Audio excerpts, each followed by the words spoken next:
ओम शांति। आज 22 नवंबर 2023 की बाबा की साकार मुरली है। मुरली के महावाक्य हैं, मीठे बच्चे, तुम ब्राह्मणों का यह नया झाड़ है।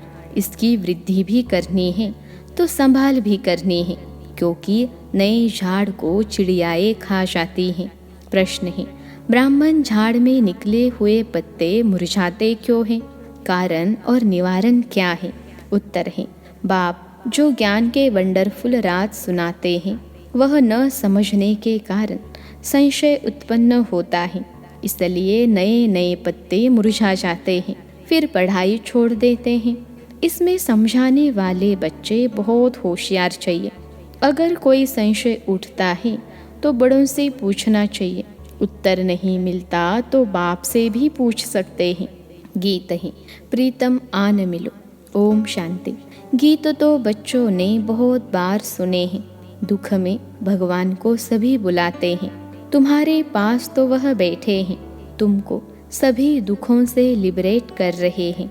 तुम जानते हो बरोबर, दुख धाम से सुख धाम ले जाने वाला सुख धाम का मालिक बतला रहे हैं। वह आया हुआ है, तुम्हारे सम्मुख बैठा हुआ है और राजयोग सिखला रहा है। यह कोई मनुष्य का काम नहीं। तुम कहेंगे, परमपिता परमात्मा ने हमको मनुष्य से देवता बनाने के लिए राजयोग सिखलाया है। मनुष्य को देवता नहीं बना सकते। मनुष्य से देवता किए करत न लागी वार। यह किसकी महिमा है? बाबा की। बरोबर, देवताएं तो सतयुग में होते हैं। इस समय देवताएं होते ही नहीं तो जरूर स्वर्ग की स्थापना करने वाला ही मनुष्य को देवता बनाएगा। परमपिता परमात्मा जिसको शिव भी कहते हैं, उनको यहाँ आना पड़े पतितों को पावन बनाने। अब वह आए कैसे? पतित दुनिया में श्री कृष्ण का भी तन मिल न सके। मनुष्य तो मूंझे हुए हैं। अब तुम बच्चे सम्मुख सुन रहे हो। तुम इस दुनिया की हिस्ट्री ज्योग्राफी को जानते हो। हिस्ट्री के साथ ज्योग्राफी ज़रूर होती है, और हिस्ट्री ज्योग्राफी होती है मनुष्य सृष्टि में। ब्रह्मा विष्णु शंकर की सूक्ष्म वतन की कभी हिस्ट्री ज्योग्राफी नहीं कहेंगे। वह है सूक्ष्म वतन। वहाँ तो है मूवी टॉकी, तो यहाँ है। अब बाबा तुम बच्चों को सारी दुनिया की हिस्ट्री ज्योग्राफी और मूल वतन का समाचार, जिसको 3 लोग कहते हैं, सब सुनाते हैं। अब तुम ब्राह्मणों का नया झाड़ लगा है, इसको झाड़ कहा जाता है। दूसरे जो मठ पंथ हैं, उनको झाड़ नहीं कहेंगे। भले क्रिश्चियन लोग हैं, वह जानते हैं कि क्रिश्चियन ट्री अलग है, लेकिन उनको यह पता नहीं है कि सभी टाल टालियाँ इस बड़े झाड़ से निकली हुई हैं। समझाना चाहिए मनुष्य सृष्टि कैसे पैदा होगी। माता पिता फिर बालक, वह भी सब इकट्ठे तो नहीं निकलेंगे। 2 से 4 5 पत्ते होते हैं। फिर कोई को तो चिड़िया भी खा जाती हैं। यहाँ भी चिड़िया खा जाती हैं। यह बहुत छोटा झाड़ है, धीरे धीरे वृद्धि को पाएंगे जैसे पहले पाया है। तुम बच्चों को अब कितनी नॉलेज है। तुम त्रिकालदर्शी हो, तीनों कालों को जानने वाले हो, त्रिलोकीनाथ हो, अर्थात तीनों लोकों को जानने वाले हो। लक्ष्मी नारायण को त्रिलोकीनाथ त्रिकालदर्शी नहीं कहेंगे मनुष्य। फिर श्री कृष्ण को त्रिलोकीनाथ कहते हैं। जो सर्विस करेंगे उनकी प्रजा बनेगी। अपना वारिस भी बनाना है, प्रजा भी बनानी है, तो यह बुद्धि में होना चाहिए। हम त्रिलोकीनाथ हैं। यह बातें बड़ी वंडरफुल हैं। बच्चे पूरी रीति समझा नहीं सकते तो कंस्ट्रक्शन के बदले डिस्ट्रक्शन कर लेते हैं। निकले हुए पत्तों को भी मुरझा देते हैं, यानी संशय बुद्धि बना देते हैं। फिर पढ़ाई को छोड़ देते हैं। हम कहेंगे, कल्प पहले भी ऐसे ही हुआ था। बीती सो बीती देखो। अब तुम बच्चे सारे सृष्टि के आदि मध्य अंत को जान गए हो। हिस्ट्री और ज्योग्राफी जानते हो। बाकी मनुष्य बातें तो बहुत बनाते हैं ना। क्या क्या लिखते हैं, कैसे नाटक बनाते हैं। भारत में बहुतों को अवतार मानते हैं। भारत ने ही अपना बेड़ा गर्क किया है। अब तुम बच्चे खास भारत को, आम दुनिया को सैल्वेज करते हो। यह दुनिया का चक्र फिरता है। हम ऊपर होंगे तो नर्क नीचे होगा। जैसे सूर्य उतरता है तो कहेंगे समुद्र के नीचे जाता है, परंतु जाता थोड़े ही है। समझते हैं द्वारिका आदि डूब गई। मनुष्यों की बुद्धि भी वंडरफुल है ना। अब तुम कितने ऊंच बनते हो, कितनी खुशी होनी चाहिए। दुख के समय तुमको लॉटरी मिल रही है, देवताओं को तो मिली हुई है। यहाँ तुमको दुख से फिर अथाह सुख मिलते हैं, कितनी खुशी होती है। भविष्य 21 जन्मों लिए हम स्वर्ग के मालिक बनेंगे। मनुष्य कहते ही गीता का ज्ञान तो सत्संग है। कितने सत्संग साईं बाबा आदि के हैं, बहुत दुनियादारी है। यह तो एक ही हट्टी है ब्रह्मा कुमारियों की। जगत अम्बा है, ब्रह्मा की मुख वंशावली। सरस्वती ब्रह्मा की बेटी मशहूर है। तुम जानते हो मात पिता से हमें सुख घनेरे मिले थे, अब वह मात पिता मिला हुआ है, बहुत सुख घनेरे दे रहे हैं। अच्छा, मात पिता को जन्म देने वाला कौन? शिव बाबा। हमको रत्न शिव बाबा से मिलते हैं। तुम हो गए पोतरे। हम अब सुख घनेरे उस बेहद के बाप से, ब्रह्मा सरस्वती मात पिता द्वारा ले रहे हैं। देने वाला वह है। कितनी सहज बात है। फिर समझाना है, हम इस भारत को स्वर्ग बनाते हैं, फिर सुख घनेरे जाकर पाएंगे। हम भारत के सेवक ठहरे। तन मन धन से हम सेवा करते हैं। गांधी को भी मदद करते थे ना, तुम समझा सकते हो। यादव कौरव पांडव क्या करते थे? पांडवों की तरफ तो है परमपिता परमात्मा। पांडव है विनाशकाले प्रीत बुद्धि, कौरव और यादव है विनाशकाले विपरीत बुद्धि। जो परमपिता परमात्मा को मानते ही नहीं, ठीक कर भीतर में ठोक देते हैं।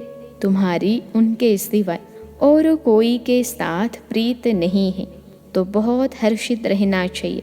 नाखून से लेकर चोटी तक खुशी रहनी चाहिए। बच्चे तो बहुत है ना। तुम माता पिता द्वारा सुनते हो तो तुमको खुशी होती है। सारी सृष्टि में हमारे जैसा सौभाग्यशाली कोई हो नहीं सकता। हमारे में भी कोई पद्मापदम भाग्यशाली, कोई सौभाग्यशाली, कोई भाग्यशाली और कोई दुर्भाग्यशाली भी है। जो आश्चर्यवत भागंती हो जाते हैं उनको कहेंगे महान दुर्भाग्यशाली। कोई न कोई कारण से बाप को फारकती दे देते हैं। बाप तो बहुत मीठा है, समझते हैं शिक्षा दो तो कहा फारकती न दे देवे। समझाते हैं तुम विकार में जाकर कुल का नाम बदनाम करते हो। अगर नाम बदनाम करेंगे तो बहुत सजाएं खानी पड़ेंगी। उसे कहा जाएगा सदगुरु का निंदक। उन्होंने फिर अपने लौकिक गुरु के लिए समझ लिया है। अबलाओं को पुरुष भी डराते हैं। अमरनाथ बाबा अभी तुमको अमर कथा सुना रहे हैं। बाबा कहते हैं मैं तो टीचर सर्वेंट हूँ ना। टीचर के पाँव धोकर पीते हैं क्या? बच्चे जो मालिक बनने वाले हैं, क्या हम उनसे पाँव धुलाओ? नहीं। गाया भी जाता है निराकार निरअहंकारी। यह भी यानी ब्रह्मा भी उनके संग में निरअहंकारी बन गया है। अबलाओं पर अत्याचार भी गाया हुआ है। कल्प पहले भी अत्याचार हुए थे। रक्त की नदियाँ बहेंगी, पाप का घड़ा भरेगा। अभी तुम योग बल से बेहद की बादशाही लेते हो। तुम जानते हो हम बाप से अटल अखंड बादशाही लेते हैं। हम तो सूर्यवंशी बनेंगे। हाँ, इसमें हिम्मत भी चाहिए। अपना मुंह देखते रहो। हमारे में कोई विकार तो नहीं है। कोई भी बात न समझो तो बड़ों से पूछो, अपना संशय मिटाओ। अगर ब्राह्मणी संशय मिटा नहीं सकती तो फिर बाबा से पूछो। अभी तो तुम बच्चों को बहुत कुछ बातें समझने की हैं। जहाँ तक जिएंगे बाबा समझाते रहेंगे। बोलो, अभी तो हम पढ़ रहे हैं। बाबा से हम पूछेंगे या तो बोलो यह बातें अब तक बाबा ने समझाई नहीं हैं। आगे चलकर समझाएंगे। फिर पूछना, बहुत पॉइंट्स निकलती रहती हैं। कोई कहेंगे लड़ाई का क्या होगा, बाबा त्रिकालदर्शी है, समझा सकते हैं। परंतु अभी तो बाबा ने बतलाया नहीं है। अर्जी हमारी, मर्जी उनकी, अपने को छुड़ा लेना चाहिए। गार्डन में बाबा ने बच्चों से प्रश्न पूछा कि बाबा है ज्ञान का सागर, तो ज़रूर वह ज्ञान डांस करता होगा। अच्छा, जबकि भक्ति मार्ग में शिव बाबा सबकी मनोकामनाएं पूर्ण करने का पाठ बजाते हैं, तो उस समय उनको यह संकल्प होगा कि हमको भारत में संगम पर जाकर बच्चों को यह राजयोग सिखलाना है, स्वर्ग का मालिक बनाना है। यह संकल्प उठेगा व जब आने का समय होगा तब संकल्प उठेगा। विचार है, यह संकल्प नहीं होगा, भल उसमें ज्ञान मर्ज है, परंतु इमर्ज तब होता है जब आने का समय होता है। ऐसे तो हमारे में भी 84 जन्मों का पाठ मर्ज है ना, गाया भी जाता है। भगवान को नई सृष्टि रचने का संकल्प उठा, सो तो जब समय होगा तब संकल्प चलेगा। वह भी ड्रामा में बंधायमान है। यह बहुत गुह्य बातें हैं। अच्छा, मीठे मीठे सिखिलते बच्चों प्रति माता पिता बाप दादा का याद प्यार और गुड मॉर्निंग। रूहानी बाप की रूहानी बच्चों को नमस्ते। हम रूहानी बच्चों की सिखिलते रूहानी माता पिता बाप दादा को याद प्यार, गुड मॉर्निंग और नमस्ते बाबा नमस्ते। रात्रि क्लास, तारीख है 13 जनवरी 1969। बच्चे जब यहाँ आकर बैठते हैं तो बाप पूछते हैं, बच्चे शिव बाबा को याद करते हो? फिर विश्व की बादशाही को याद करते हो? बेहद के बाप का नाम शिव है। फिर भाषा के कारण अलग अलग नाम रख देते हैं। जैसे बम्बई में बबुलनाथ कहते हैं क्योंकि वह कांटों को फूल बनाते हैं। सतयुग में है फूल, यहाँ सभी है कांटे। तो बाप रूहानी बच्चों से पूछते हैं, बेहद के बाप की याद में कितना समय रहते हो? उनका नाम है शिव, कल्याणकारी। तुम जितना याद करेंगे उतना जन्म जन्मांतर के पाप कट जाएंगे। सतयुग में पाप होते ही नहीं, वह है पुण्यात्माओं की दुनिया, यह है पापात्माओं की दुनिया। पाप कराने वाले हैं 5 विकार। सतयुग में रावण होता ही नहीं, यह है सारी दुनिया का दुश्मन। इस समय सारी दुनिया पर रावण का राज्य है, सभी दुखी तमो प्रधान है। तब कहते हैं, बच्चों मामेकम याद करो। यह गीता के अक्षर हैं। बाप खुद कहते हैं, देह सहित सभी संबंध छोड़ मामेकम याद करो। पहले पहले तुम सुख के संबंध में थे, फिर रावण के बंधन में आए हो, फिर अभी सुख के संबंध में आना है। अपने को आत्मा समझो और बाप को याद करो। यह शिक्षा बाप संगम युग पर ही देते हैं। बाप खुद कहते हैं, मैं परमधाम का रहवासी हूँ, इस शरीर में प्रवेश किया है तुमको समझाने लिए। बाप कहते हैं, पवित्र बनने भी कर तुम मेरे पास नहीं आ सकते हो, अब पावन कैसे बनेंगे? सिर्फ मेरे को याद करो। भक्ति मार्ग में भी सिर्फ मेरी पूजा करते, उनको अव्यभिचारी पूजा कहा जाता है। अभी मैं पतित पावन हूँ, तो तुम मुझे याद करो तो तुम्हारे जन्म जन्मांतर के पाप कट जाएंगे। 63 जन्मों के पाप हैं। सन्यासी कब राजयोग सिखा न सके, बाप ही सिखलाते हैं। वास्तव में यह शास्त्र भक्ति आदि प्रवृत्ति मार्ग वालों के लिए है। सन्यासी तो जंगल में जाकर बैठते हैं और ब्रह्मा को याद करते हैं। अभी बाप कहते हैं, सर्व का सद्गति दाता मैं हूँ, इसलिए मुझे याद करो तो तुम यह यानी लक्ष्मी नारायण बनेंगे। एम ऑब्जेक्ट सामने है। जितना पढ़ेंगे पढ़ाएंगे उतना ही ऊंच पद दैवी राजधानी में पाएंगे। अल्फ है एक बाप, रचना से रचना को वर्षा नहीं मिलता।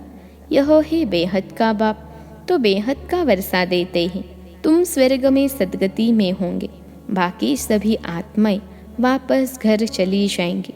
मुक्ति जीवन मुक्ति, गति सद्गति, अक्षर ही है शांति धाम, सुख धाम के। बाप की याद बगैर घर जा नहीं सकेंगे। आत्मा को पवित्र जरूर बनना है। यहाँ सभी है नास्तिक, बाप को नहीं जानते। तुम अभी आस्तिक बनते हो। गायन भी है, विनाश काले विपरीत बुद्धि विनशन्ति। अभी विनाश काल है ना, चक्र जरूर फिरना है। विनाश काले जिनकी प्रीत बुद्धि है वह है विजयंती। बाप कितना सहज कर सुनाते हैं, परंतु माया रावण भुला देती है।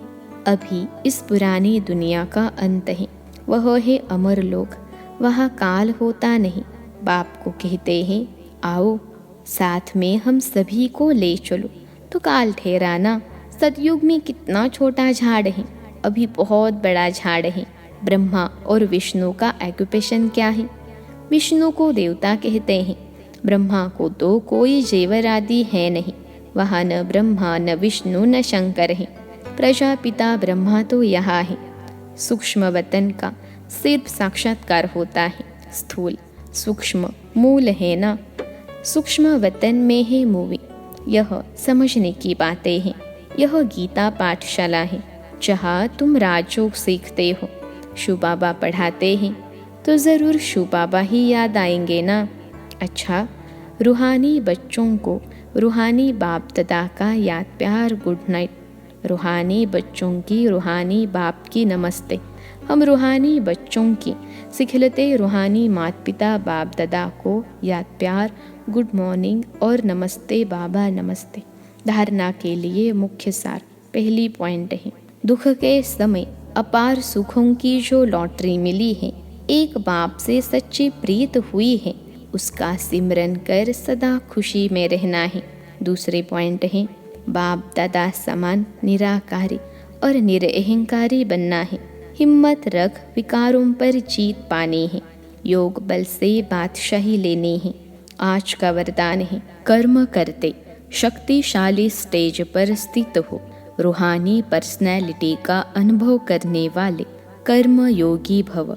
कर्म करते शक्तिशाली स्टेज पर स्थित हो, रूहानी पर्सनैलिटी का अनुभव कराने वाले कर्म योगी भव। विश्लेषण है, आप बच्चे सिर्फ कर्म करता नहीं हो, लेकिन योग युक्त होकर कर्म करने वाले कर्म योगी हो। तो आप द्वारा हर एक को यह अनुभव हो कि यह काम तो हाथ से कर रहे हैं, लेकिन काम करते भी अपनी शक्तिशाली स्टेज पर स्थित हैं। चाहे साधारण रीति से चल रहे हैं, खड़े हैं, लेकिन रूहानी पर्सनैलिटी का दूर से ही अनुभव हो। जैसे दुनियावी पर्सनैलिटी आकर्षित करती है, ऐसे आपकी रूहानी पर्सनैलिटी, प्योरिटी की पर्सनैलिटी, ज्ञानी व योगी तो आत्मा की पर्सनैलिटी स्वतः आकर्षित करेगी। आज का स्लोगन है, सही राह पर चलने वाले तथा सबको सही राह दिखाने वाले सच्चे सच्चे लाइट हाउस हैं। सही राह पर चलने वाले तथा सबको सही राह दिखाने वाले सच्चे सच्चे लाइट हाउस हैं। अच्छा, ओम शांति।